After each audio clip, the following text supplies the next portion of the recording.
Pada saat saya melihat, pada saat itu di TV banyak bayi yang dibuang pada saat itu. Terus di medsos juga banyak bayi yang ditelantarkan. Saya berucaplah ke suami saya. Saya bilang, saya kok anak itu nggak dipertemukan ya dengan saya. Terus yang namanya laki-laki kan gampang aja bicara. Ya kalau kamu punya anak lagi bikin aja. Kan anak laki gitu. Maksudnya suami saya bilang gitu. Cuman bikin aja. Bikin aja gitu. Bilangnya bikin aja. Terus saya pikir kalau saya punya anak sendiri udah pasti saya sayang anak kandung. Sedangkan di luar sana masih banyak sekali anak yang membutuhkan kasih sayang saya.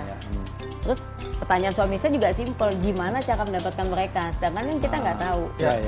Saya mau ngurus anaknya gitu. Tapi saya minta akte semua adalah nama ibu kandungnya dan nama bapaknya. Kalau ada bapaknya ada nama bapak, kalau enggak ya ibu tunggal.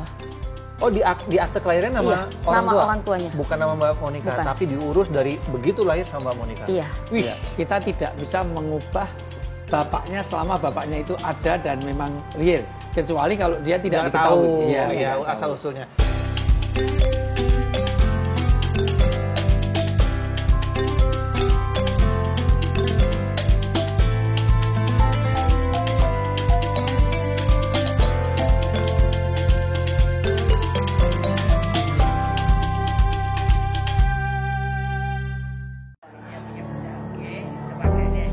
Beberapa waktu lalu media sosial dihebohkan dengan aksi salah satu Crazy Rich Jakarta yang telah mengadopsi 13 bayi mungil yang menggemaskan. Wanita yang bernama Monica Soraya ini sebenarnya telah memiliki 4 orang anak. Hebatnya, Monica tidak keberatan untuk mengasuh 13 bayi lucu tersebut. Wanita berhati malaikat ini mengambil anak-anak dari keluarga kurang mampu. Kini setelah 2 tahun berlalu, bayi-bayi mungil tersebut telah tumbuh menjadi balita yang lucu dan menggemaskan.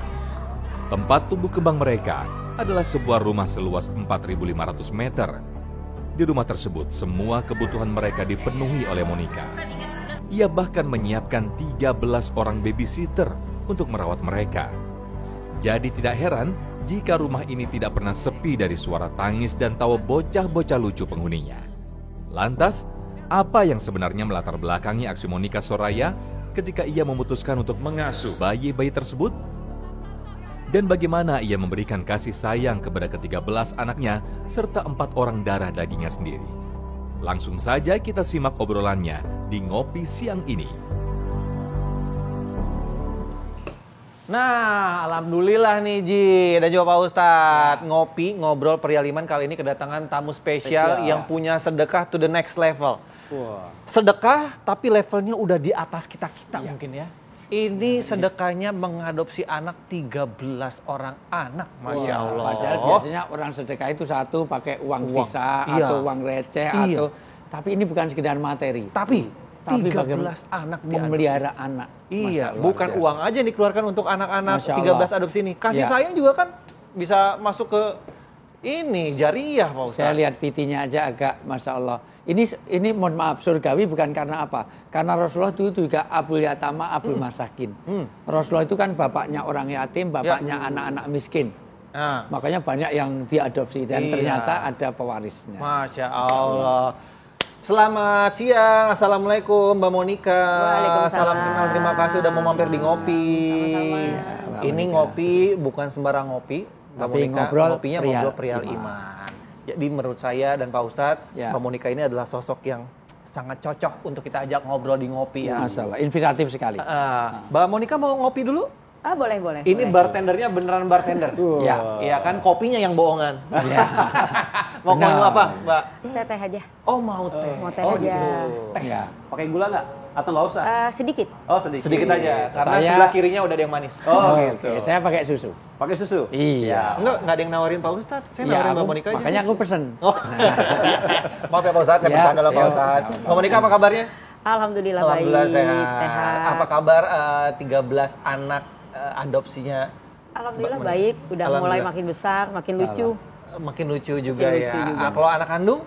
Semuanya sehat, Alhamdulillah sehat. Jadi perlu diluruskan dulu ya. Jadi Mbak Monica ini punya 4 anak kandung dan 13 anak adopsi. Jadi cucu. total? Saya udah punya cucu 2. Dari anak kandung yang paling gede. Iya, cucu berapa? Cucu 2. Anak kandung 4. Anak adopsi 13. 13. Jadi 13 tambah 4 17 tambah cucu 19. 19. Masya Allah, luar Masya biasa. Allah. Tapi kelihatannya masih muda banget Mbak Monica nih. Iya dong. Masya Allah. Masuk ya? Masuk ya? Iya. Masuk lagi Nos. Pengen tahu dulu nih. Kenapa mengadopsi anak sebanyak 13? Atau enggak kenapa mengadopsi anak lagi? Padahal udah punya 4 anak. Sukses, udah punya cucu segala macam. Why?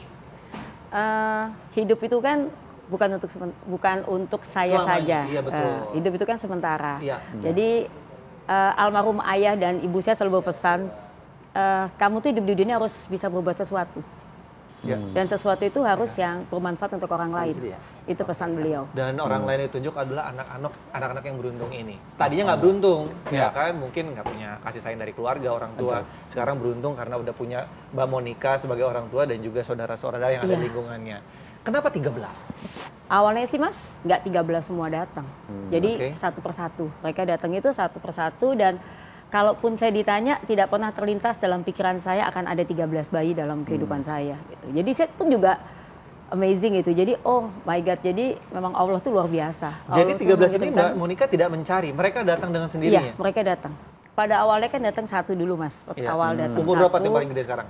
Yang paling besar itu dia kelahiran bulan Maret, berarti sekarang 2 tahun 3 bulan. Yang paling besar. Oke. Terus yang nomor 2 tahun 3 bulan, jadi jarak antara bayi pertama dan kedua itu cuma 5 hari. Duh, bayi semua lagi. Pusing nggak sih? Takut ribet nggak sih? Saya ngurus satu bayi aja udah ribet loh Pak Ustadz. Iya. Tapi kalau ada kemauan ada jalan juga di situ. Tapi maksud saya, dia dapat infonya di mana? Iya, Kok bisa larinya ke Mbak mendatangi Monica? Mbak Monica? Nah itu yang selalu saya bilang itu seperti kayak misteri ilahi. Jadi pada saat saya melihat, pada saat itu di TV banyak bayi yang dibuang pada saat itu. Ustaz. Terus di medsos juga banyak bayi yang ditelantarkan. Saya berucaplah ke suami saya. Saya bilang, saya kok anak itu nggak dipertemukan ya dengan saya. Terus yang namanya laki-laki kan gampang aja bicara. Ya kalau kamu punya anak lagi bikin aja. Kan anak laki gitu. Maksudnya suami saya bilang gitu. Cuman bikin aja. Bikin aja gitu. Bilangnya bikin aja gitu. Terus saya pikir kalau saya punya anak sendiri udah pasti saya sayang. Anak kandung. Sedangkan di luar sana masih banyak sekali anak yang membutuhkan kasih sayang saya. Terus pertanyaan suami saya juga simpel, gimana cara mendapatkan mereka? Sedangkan kan kita nggak tahu. Saya punya ormas, saya bicara saya punya perwakilan di masing-masing daerah. Kalau ada bayi yang memang tidak bisa diasuh, saya mau loh ngasuh, itu awalnya. Saya tunggu, nggak ada satupun. Jadi itu keinginan saya itu luar biasa itu di tahun 2019. 2019. Ya. Baru pertama kali Sebelum ada pandemi tahun. berarti ya? Sebelum pandemi. Sebelum pandemi. Nah, jadi pada saat 2020, tepatnya bulan Februari, itu tiba-tiba ada menghubungi saya. Ke WA saya, bilang bahwa dia sedang mengandung. Dia sedang mengandung, dia tidak punya biaya untuk memeriksakan kandungan. Jangankan urusan kandungan, Mbak, saya makan aja tidak sanggup. Itu saya senang sekali. Kok saya ingin, kok tiba-tiba ada. Tidak ada terbesit dalam pikiran saya bahwa dia mau berbohong atau dia mau nipu, tuh tidak ada. Terus dia minta sejumlah uang untuk mempertahankan kandungannya. Saat itu juga saya Kalau kita transfer. sebagai orang normal langsung, ini orang bener nggak nih? Bener. Itu tidak ada sama sekali. Itu yang saya juga sampai sekarang kok ditanya, kok bisa ya saya seperti itu gitu. Mbak Monica nggak ngecek? Enggak. Nih orang tuanya. Sama sekali enggak. Jadi itu hanya dia WA ke saya, terus hari itu juga saya transfer sejumlah uang. Dalam pikiran saya adalah kalau itu benar, berarti kan kasihan gitu. Dalam pikiran saya pada saat itu. Jadi saya transfer sejumlah uang untuk memastikan bahwa ibunya dalam keadaan sehat dan anak yang dikandungnya dalam keadaan sehat. Ingat nggak berapa waktu itu? Sekitar 500 atau 750 ribu. Itu tanpa cari tahu ini latar belakangnya ini. Enggak, sama sekali saya tidak kenal. Dan setelah itu benar. Dan setelah itu besokannya dia mengirimkan, Mbak, alhamdulillah saya udah periksa, ternyata anaknya laki-laki. Masya Allah. Nah, terus kemungkinan melahirkan bulan Maret. Dia bilang seperti itu. Itu berapa bulan kandungan? Udah 7 bulan. Jadi selama dari bulan 7 ke bulan ke-9 semua saya yang biayain. luar biasa. Itu anak pertama. Biaya lahiran dibayarin juga? Semua, iya. Oke, begitu lahiran langsung dia ambil atau Dia ke biarkan dulu Jakarta. menyusu dulu? Dia ke Jakarta. Jadi beberapa saat sebelum melahirkan, ibu ini tinggalnya di Jawa Tengah. Saya belum pernah kenal, belum pernah lihat ibunya. Dia datanglah ke Jakarta, saya jemput dia di stasiun karena kan kandungannya udah besar. Dan pada saat itu awal-awal pandemi. Jadi saya jemput dia di stasiun, saya bawalah dia di rumah saya. Jadi dia di rumah saya sampai dengan anaknya melahirkan. Oh, jadi dirawat sejak sebelum melahirkan? Iya, semuanya kata-kata sama ibu-ibunya dirawat loh. Iya. Oke, sampai melahirkan, setelah melahirkan biarkan mendapatkan ASI dulu dari ibunya. Setelah melahirkan, namanya tuh langsung ya namanya seorang ibu, walaupun dengan kondisi memang pada saat ekonominya saya tahu sekali, dengan berat hati dia langsung serahkan kepada saya. Dan ibunya langsung ASI pulang. Gimana? Enggak ASI, dia langsung susu formula. Dari situ langsung. Udah, itu ibunya pulang tuh, kampung halaman.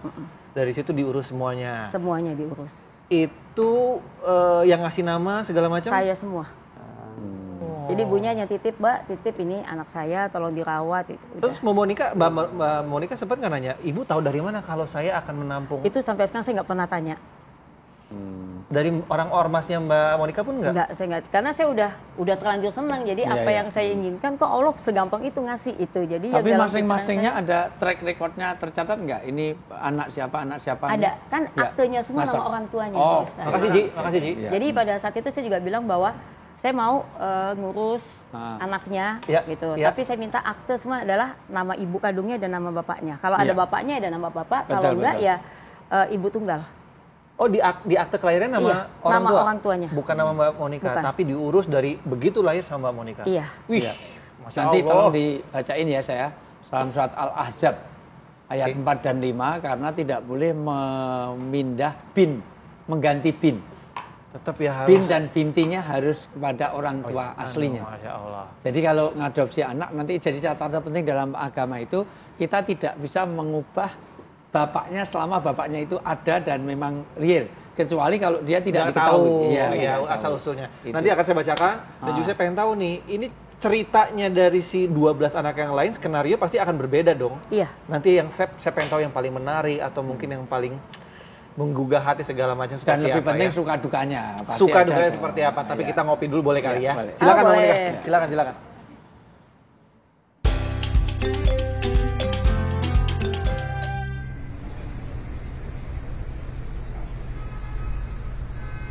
Dan saat ini kami sudah bersama dari 13 anak jadi angkatnya. Masih ada 11 lagi. Dari Mbak Monika masih ada 11 lagi, ntar mau datang sini. Enggak, episode berikutnya. Oh.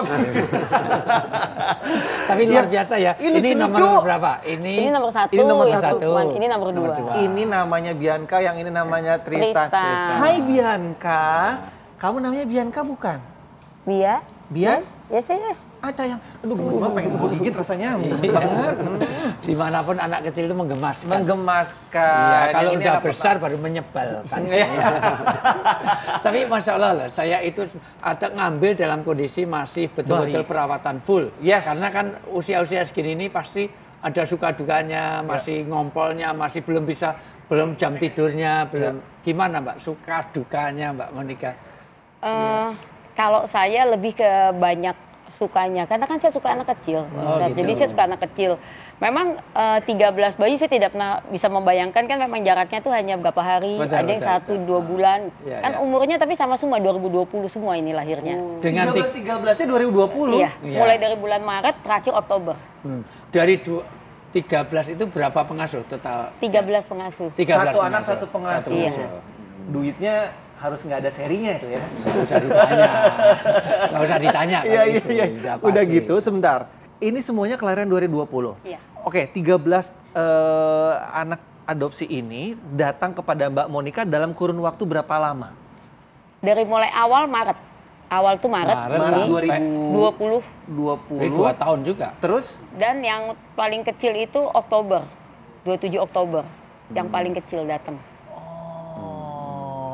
Jadi semuanya ini periode 2020. Oke. Masa Terus pandemi, anak bayi pandemi ini. Gitu. Terus ngasuhnya tapi tetap dikontrol satu persatu atau udah dilepas aja, udah ada neninya segala macam, atau semuanya treatmentnya dipukul rata atau beda-beda nih? 13 loh soalnya. 13 suster itu satu bayi satu suster udah pasti. Tapi dari ini ada koordinator susternya. Kita punya 2 lagi. Itu suster senior yang di rumah. Oh, ada suster seniornya. Iya. Saya bayangin kalau waktunya nangis bareng, Itu kan. Nah itu enggak loh. Enggak, Jadi walaupun yang besar-besar ini mereka udah punya satu kamar berdua, satu kamar berdua. Yang kecil dari nomor 7 sampai 13 itu masih satu kamar. Baru tahun ini kita mau mulai pisah karena udah mulai besar mereka. Tapi nggak ada. Jadi kalau misalnya memang waktunya Tristan tidur, adiknya mau nangis ya tetap tidur. Dari kecil ya seperti itu semuanya. Ini namanya drill sultan nih Pak Ustadz. Betul. Tapi apa ya, harta kekayaannya itu diberikan kepada pihak yang membutuhkan, pihak yang tepat. Ini luar biasa loh. Kalau saya sebenarnya catatan awal ini, kalau orang Islam yang paling asas, yang paling pertama tidak boleh mengganti wali dari orang ayah tua aslinya ya? Iya, orang tua biologisnya. Ya. Tolong saya dibacakan surat Al-Ahzab ayat langsung, sebenarnya 45, tapi paling tidak langsung 5 saja. Oke. Jadi anak angkat itu tidak sama dengan anak kandung. Saya bacakan terjemahannya. Karena Rasulullah Pak Ustadz, sendiri juga mengangkat banyak anak, tetapi binnya tidak dirubah. Tetap orang tua kandung Iya, aslinya misalnya ya. Anas bin Malik, Zaid bin Sabit. Walaupun jadi anaknya Rasulullah, tetapi binnya tetap, bintinya tetap. Coba. Auzubillahiminasyaitonirrajim. Bismillahirrahmanirrahim. Panggillah mereka, anak-anak angkat itu dengan memakai nama bapak-bapak mereka. Bapak mereka itu bapak kandungnya. Bapak kandung. Ya. Terus? Itulah yang adil di sisi Allah. Ya. Dan jika kamu tidak mengetahui bapak mereka, maka panggillah mereka sebagai saudara-saudaramu, seagama dan maula-maulamu. Dan tidak ada dosa atasmu jika kamu hilaf tentang itu. Tetapi yang ada dosanya apa yang disengaja oleh hatimu. Ya. Allah Maha Pengampun, Maha Penyayang. Ya, jadi kecuali kalau kita nemu nggak tahu nasabnya, iya. boleh, misalnya bin Abdullah bin siapa boleh. Nah, ngomongin anak kandung nih, anak kandung sendiri gimana melihat adik-adiknya ada yang baru nih, padahal bukan langsung dari ibunya sendiri. Yang masalah dulu waktu awal mereka datang adalah anak saya yang perempuan. Jadi anak saya Anak keberapa tuh? Anak ketiga. Anak ketiga, kenapa masalahnya? Karena dia kan perempuan satu-satunya awalnya. Tiga kan laki-laki semua. Muncullah ini pertama perempuan. Waktu itu umurnya berapa anak ketiganya? Ya udah 14 tahun. Udah gede udah dong. besar. Nah, kenapa masalahnya? Ya dia maunya I want the one and only. Dia maunya satu-satunya perempuan kan di rumah. Ada jealous, ya, ada. sebelum itu kan dia satu-satu perempuan di rumah, princess di rumah. Jadi berkali-kali kalau saya bilang Bunda mau punya adik lagi boleh nggak? Boleh tapi laki-laki. Jadi saya bilangnya gitu. Oke. Boleh mau berapapun anak Bunda tapi laki-laki. Datanglah Bianca Perempuan. Shock lah dia gitu. Karena awal dia tahu kan ini. Awal itu kan dia tahu laki-laki. Babynya laki perempuan. Laki oke kalau laki. Muncullah Bianca. Gitu. Jadi pada saat munculnya Bianca sempat kaget ya, sempat why the baby girls? Kenapa mesti perempuan? akhirnya diberikan. Terus saya kasih Val, saya kasih tahu namanya Valerie. Jadi saya kasih tahu Val ini alasannya gitu. Terus dia masih penasaran. Jadi waktu pada saat saya datang bawa itu baby, dia nunggu di depan rumah. Ya pada saat dia ngeliat itu bayi, pada saat itulah dia jatuh cinta. Dan Langsung tidak pernah ada lagi pertanyaan. Enggak. Ini adiknya Val langsung. Dan langsung mau. tapi disusul juga dengan ada lady kedua, baby ketiga. Dan itu terus dan langsung dia jadi bilang, sekarang ini perempuannya berapa? Jadi perempuannya ada 7, perempuan 7. lakinya 6. Termasuk Val? Sama Val 8. Oh, sama Val 8. Oke. Terus selain tadi Bianca, yang lainnya gimana nih tiba-tiba datang sama Mbak Bianca? Mungkin ada skenario lain atau mungkin yang paling menarik atau gimana? Semuanya sih sebetulnya kan kita udah mempersiapkan. Jadi lucunya tuh kita udah tahu kan, karena mereka udah menghubungi, saya juga udah mulai membiayai mereka dari di dalam kandungan. Jadi kita udah tahu, oh ini yang mau datang nanti mau lahir nih perkiraan bulan depan ini bayi perempuan. Kita udah susun nih namanya. Setuju nggak semua satu rumah namanya ini gitu. Jadi kita susun sama-sama nama seru bayinya. banget sih keluarganya. Terus kita lagi menunggu sebetulnya kelahiran bayi ke-7. Ke-7 itu kita udah tahu oh itu perempuan bayi ke-7. Tapi nggak lahir-lahir tuh bulan Agustus. Kok nggak lahir-lahir ya? Katanya Bunda katanya mau awal Agustus ini udah mau pertengahan belum lahir-lahir ini. Satu. Muncullah tiba-tiba Baim datang ke rumah. Baim Wong. Oke. Masuklah ke vlognya dia. Ini waktu itu bayinya kan masih terakhir kali itu masih 6. Masuklah ke vlognya dia. Pas masuk ke vlognya dia, semua tahu lah. Gara-gara Baim Wong nih ntar gua telepon Baim Wong repotin orang aja. Dari situ orang banyak tahu kalau oh ternyata ada ya yang mau ya kalau misalnya kita mungkin kesulitan ekonomi apa nih ada loh yang mau ngurusin bayinya. Nah tadinya itu anak yang kita tunggu anak ke-7 muncullah 2 yang di luar dugaan kita. Menghubungi saya terus bilang ya sama kasusnya, maksudnya saya sedang mengandung, saya ditinggal sama pacarnya dalam kondisi mengandung, saya dikontrakan Bunda bisa nggak datang? Datanglah sehari itu juga melihat. Masya Allah. Jadi 13-13-nya ini emang Mbak Monica mengadopsi sedari mereka lahir? Dari di dalam kandungan. Nggak ada yang mungkin udah? Nggak ada. Jadi saya sama sekali tidak tahu bentuknya kayak apa. Bahkan saya tidak tahu suaminya siapa itu nggak tahu. Yang saya tahu ya memang. Tapi masih ada koneksi nggak? Ada relasi mereka suka mengunjungi atau? Sampai gimana? saat ini belum, karena kan memang kemarin itu kan pandemi Pak Ustadz, jadi memang kita batasin. Tapi suatu saat nanti saya juga mau sih. Nih, mohon maaf nih Mbak Monica, nggak ada maksud lancang ya.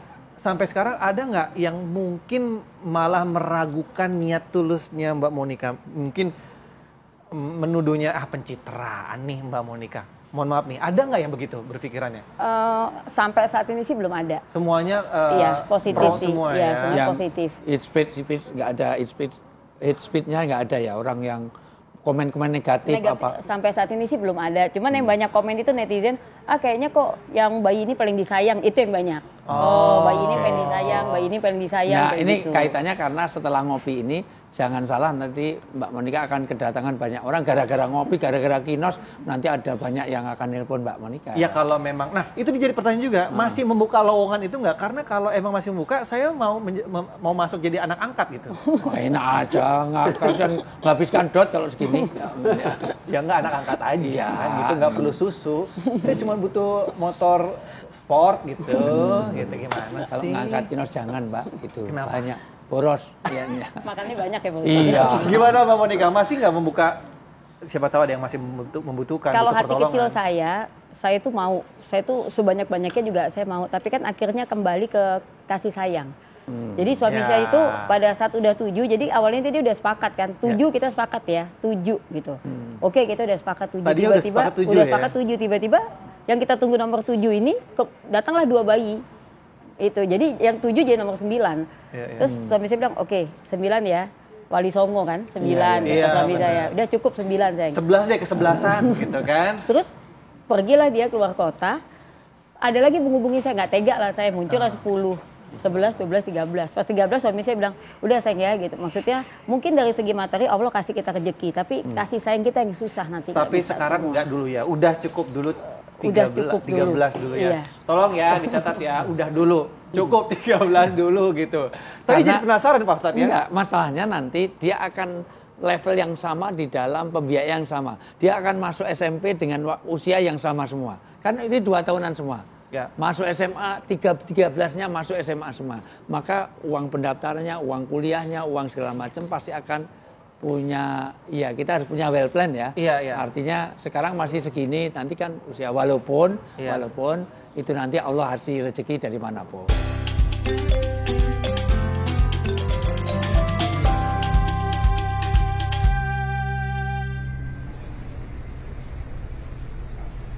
Aduh, jadi pengen cepet pulang ya Pak Ustadz, Iya. ya beginian. Tapi Iya, kok karena anak itu pengikat. Kenapa kok Rasulullah mengingatkan kepada anak-anak waktu kecil? Iya. Kita berdoa aja. Ya. Al maghfirli wali walidayya warhamhuma kama robbayani shaghira. Karena anak itu ketika kecil dengan dewasa ikatannya beda. Ya. Anak sekecil apapun walaupun anak orang lain menggemaskan. Iya. Ada ikatan, Iya. ada rasa senang. Iya. Kenapa? Karena anak kecil itu tumpuan orang akan mencintai. Dan itu luar biasa ya. Anak kecil itu walaupun dia dalam kondisi apapun, itu menyenangkan. Dia ngompol pun, dia padahal ngompol, tapi itu tidak menjadi beban dan menjadi bagian dari kesenangan orang tuanya. Iya. Tapi kalau udah besar kan beda. Ngompol, udah besar ngompol gitu ya, itu sebabnya. Lain cerita dong Pak Ustadz. Dan itulah Masya Allah kita itu melihat walaupun anak orang lain, kalau anak kecil kan ada ya gemeskan itu loh. Maksudnya ada ikatan batin yang luar biasa. Saya juga kalau lagi kerja gitu, lihat handphone, lihat anak di rumah gitu, foto-foto segala macam, pengen cepet pulang. Tapi begitu udah pulang ke rumah kok kayaknya rumah saya berantakan, pusing gitu, pengen keluar dari rumah rasanya. Iya, karena lihat anak mertua. Kalau anak kandung ada yang beda lagi. Ya. Oke, coba pengen tanya dulu. Bianca, boleh nggak sih Om Kinos ngobrol sama Bianca? Oke, yes. Nggak mau ngomong, dia tatapannya lebih ke jijik ya sama Om Kinos ya. Makasih loh. Ini udah jinak kok. Nama kamu Bianca kan sayang? Ya udah tos aja deh sama Om. Terus, high five, Babi. Oke, ya sama Tristan deh, Tristan. High five. Oh, alhamdulillah, yes! Ada yang mau tos sama. Coba Pak Satu Ustadz lagi tos dong. sama Pak Ustadz. Satu lagi. Ustadz. Ya. Nggak mau dia Pak Ustadz. Enggak. Pak Ustadz. Enggak, dia bukan tos tadi karena habis gini-gini mau ngelapin ke situ. Bisa aja ngelesnya. Iya. Nah, ini gimana nih masalah maintenance-nya? Ini ada yang repot nggak? Kalau mungkin secara finansial oke lah, semuanya bisa teratasi gitu. Tapi hal apa yang saat ini membuat Mbak Monica pusing atau ribet di rumah, ada nggak sih? Membagi kasih sayang. Karena anak-anak ini sudah mulai besar.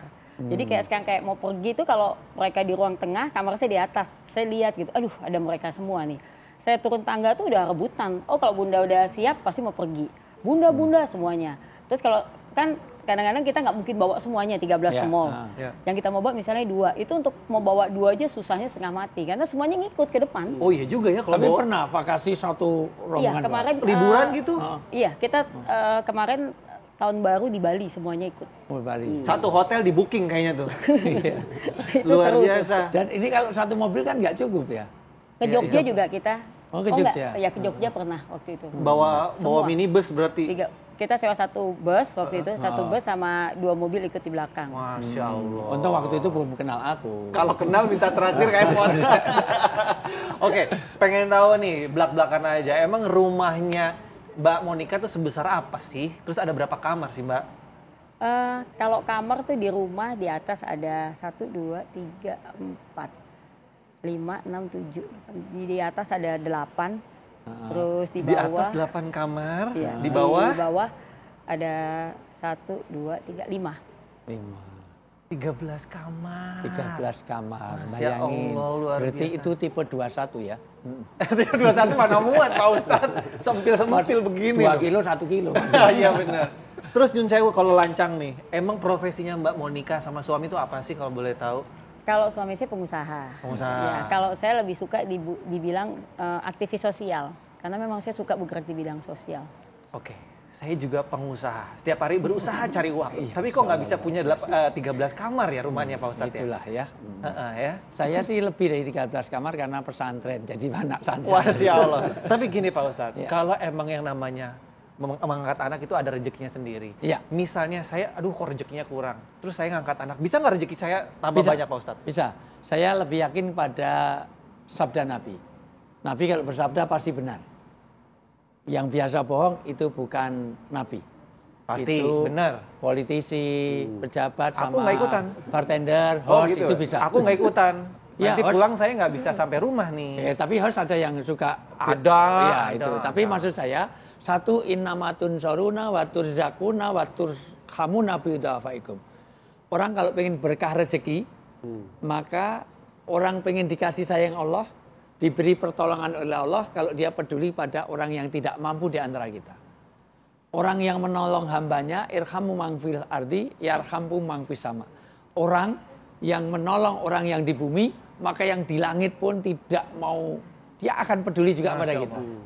Jadi orang itu, mohon maaf, dengan kita menolong orang, Allah pasti menolong kita. Masya Allah. Ya. Jadi satu berkah rezeki, 2 diberi pertolongan, diberi kasih sayang oleh Allah kalau kita peduli pada orang yang tidak mampu di antara kita. Oke, Mbak Monica sendiri ngerasain nggak apa yang diomongin Pak Ustadz? Dengan adanya 13 anak yang diangkat ini, kayaknya rezeki itu enteng aja gitu, ada aja gitu rezekinya. Kalau saya merasa rumah saya kan jadi kayak surga. Jadi penuh tawa anak-anak gitu. Kan sebelum hadirnya 13 bayi ini, tadinya surga saya itu adalah orang tua saya.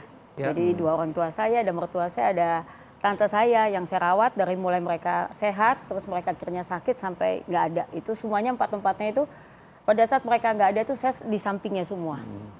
Nah mereka nggak ada, Allah langsung menggantikan dengan 13 bayi ini. Dan itu rezeki. Masya Allah. Ngomong-ngomong tentang lansia dan juga orang tua, konon katanya Mbak Monica dan keluarga juga ada kepedulian nih sama terhadap lansia. Itu bener nggak tuh? Iya, jadi memang saya itu lebih concern itu ke anak-anak dan lansia. Ini lansianya maksudnya kalau anak kan ditunjukkan dengan mengadopsi anak. Iya. Kalau lansia seperti apa wujud? Jadi karena saya punya ormas perempuan itu yang bergerak di bidang sosial, saya tuh suka belusukan ke kampung-kampung. Oke. Nah biasanya kalau belusukan itu saya selalu menemukan banyak lansia-lansia yang mungkin dalam kondisi sakit dan tidak punya biaya. Jadi ya saya hanya bantu, jadi saya punya binaan-binaan yang orang-orang tua itu juga cukup banyak. Tapi juga. seniat itu sampai punya ormas hanya untuk peduli sama anak-anak dan juga lansia. Iya, niatnya untuk itu. Saya sebetulnya niat utamanya itu bergerak bersama untuk memberantas kemiskinan. Sebetulnya itu yang saya mau. Karena kalau saya sendiri tidak mungkin bisa. Tapi kalau kita semua bergandengan tangan, kita bergerak bersama, saya yakin insya Allah nggak ada kemiskinan di Indonesia. Sekarang sudah berapa cabang, berapa perwakilan, berapa? Di DKI, di Jawa Tengah udah ada. Oh ya, di Jawa Tengah. Jogja sudah ada belum? Jogja itu ada, tapi mungkin karena kemarin 2 tahun tidak aktif, jadi kita baru mau itu lagi. Jawa Tengah udah, Jawa Timur udah, Jawa Barat. Banget. NTB udah, Aceh. Surat Al-Quran yang mana ini Pak Ustadz yang Pertama, dilakukan sama Bapak inilah ibadah yang sempurna. Ketika Rasulullah SAW itu diturunkan satu ayat bahwa ternyata ibadah itu tidak hanya mahdoh hubungan dengan Allah saja, tetapi juga bagaimana peduli pada sesama. Pertama, ara'aital ladzi yukadzibu bidin, kamu tahu siapa orang yang pendusta, berbohong dalam beragama, orang yang dia itu ibadah, sholatnya oke, puasanya oke, umroh haji oke, tetapi dia yadu'ul yatim. Dia tidak peduli pada anak yatim. Semua ayat-ayat kaitannya dengan muamalah itu selalu dihubungkan dengan ayat kaitannya dengan ubudiyah. Misalnya, perintah sholat itu selalu disambung dengan apa? Zakat. Ternyata sholat tidak cukup kalau tidak zakat. Sholat itu hubungan dengan Allah, zakat itu hubungan dengan sesama. Ya. Makanya asas agama itu 2 itu. Tolong dicatat baik-baik. Orang sholat itu Allahu Akbar, mengagungkan nama Allah. Tapi akhirnya Assalamualaikum untuk seluruh manusia. Jadi Allah manusia, Quran dimulai dengan basmalah, mengagungkan nama Allah. Tapi surat terakhir dari Al-Quran itu An-Nas, artinya manusia. Puasa semata-mata untuk Allah, tapi akhir puasa kita suruh apa? Zakat fitrah untuk siapa? Untuk manusia. Jadi kebaikan kita itu nggak cukup kalau kita hanya ibadah saja kepada Allah, tapi juga muamalah muasyarah di antara kita. Luar biasa. Itu hablum minallah, hablum minanas. Itu intinya. Oke, nanti kita ngobrol lagi sama Mbak Monica dan saya akan challenge nih. Nanti mau gendong antara Tristan atau mungkin Bianca. Kalau sampai ada yang mau digendong sama saya akan adopsi anak.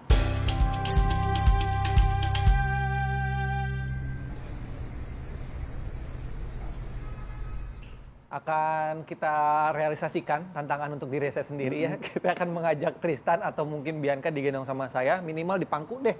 Ya, nanti kalau emang mereka mau, aku akan adopsi anak. Mudah-mudahan istri saya nggak nonton ya. Ya. Bianca, mau nggak Om Kinos gendong? Mau. Please. Mau nangis lagi dia langsung diajak begitu.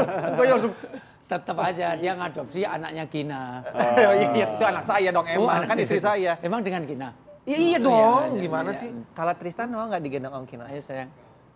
Oke, berarti belum waktunya untuk mengadopsi ya. Iya, perlu prakondisi, jangan yang gendong. Iya. Kasihlah buah tangan, kasih makan, kasih minum. Kan anak perlu interaksinya tidak langsung dengan fisik. Mungkin dia perlu permen, perlu apa. Oh gitu, tapi mau nanya, Tristan sayang nggak sama Bunda? Nggak sayang sama Bunda? Sayang nggak sama Bunda? Sayang. Kalau Bianca sayang nggak sama Bunda? Oke. Iya. Lebih mungkin dia mikirnya aku adalah najis mugalado gitu. Enggak juga. Bercanda. Belum connect aja. Tristan tos belum sama Papa?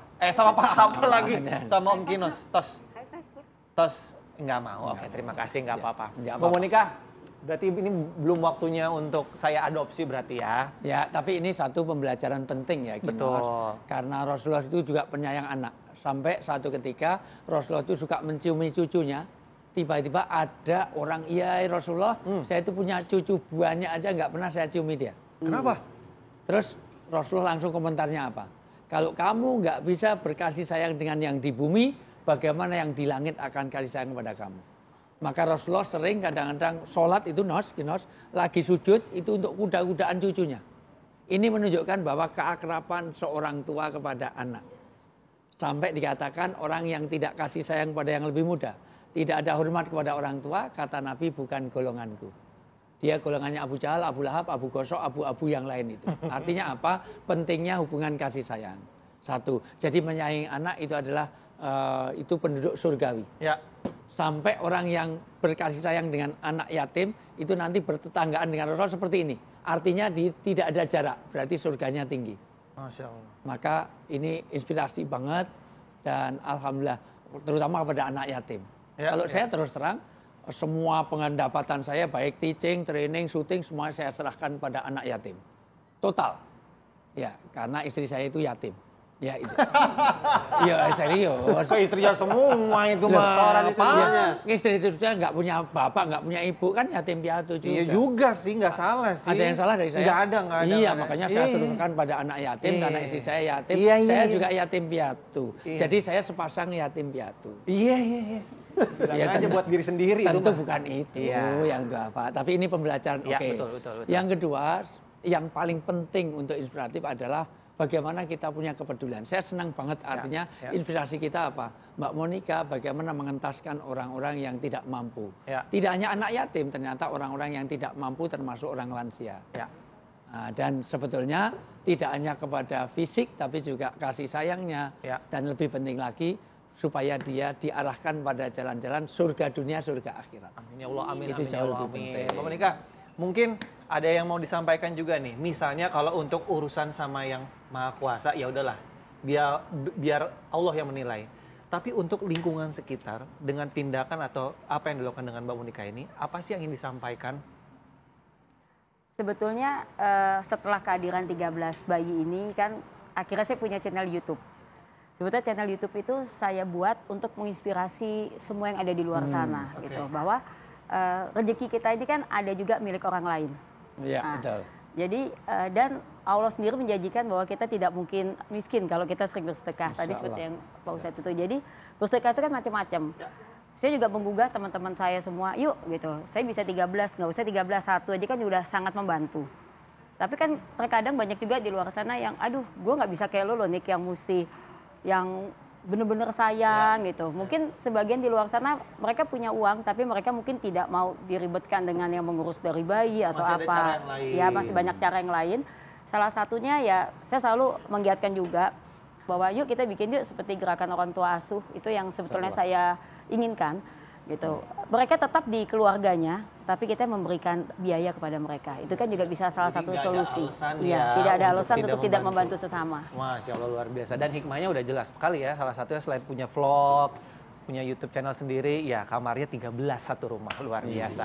Hikmah apa yang harus kita terima nih Pak Ustadz dari pembelajaran Mbak Monica ini? Pertama, bahwa rezeki akan diberkahi, rezeki tidak harus dengan materi. Orang yang peduli pada orang yang tidak mampu, maka akan datang rezeki. Rezeki itu tidak sekedar materi. Anak nurut kepada orang tua itu rezeki, di mana anak sekarang lebih nurut kepada handphone daripada kepada orang tuanya. Istri yang sakinah mawaddah rahmah, kesehatan yang ini, teman-teman yang akrab itu rezeki. Bahkan kematian yang husnul khotimah itu rezeki. Kita hidup damai, hidup ini bagian dari rezeki. Dan orang yang peduli pada anak yatim, ternyata dia akan dipastikan, dia akan diberkahi rezeki. Rezeki kita akan ada ziyadatul khair. Bertambah kebaikan itu, satu, kita menjadi baik. Dua, apapun yang datang kepada kita jadi kebaikan. Masya Allah. Itu yang paling penting. Terima kasih Pak Ustadz ilmunya. Dan juga Mbak Monica, terima kasih inspirasinya. Salam untuk keluarga, sehat selalu untuk semua. Mudah-mudahan ini bisa menginspirasi kita semua ya. Amin. Dadah Bianca. Dadah Bianca. Dadah Tristan. Tas dulu. Iya. Pak Ustadz dong. Alhamdulillah. Bianca mana? Akhirnya juga. Iya.